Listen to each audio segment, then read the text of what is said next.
the outbound tube, which I have right here. If you follow it and keep going with it, the outbound tube goes over there to the intake plenum on the engine.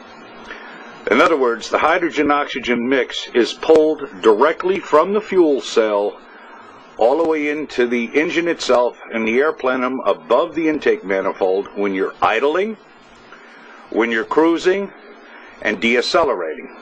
But when you go and accelerate your vehicle, what happens is that vacuum, which is normally about 17 inches, that vacuum will drop down to 7 inches.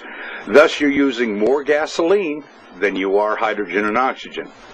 So what I've gone and done is I have made a T-joint right here, and I've brought that T-joint down with a gas liquid valve and teed it, and then I've brought both ends of it around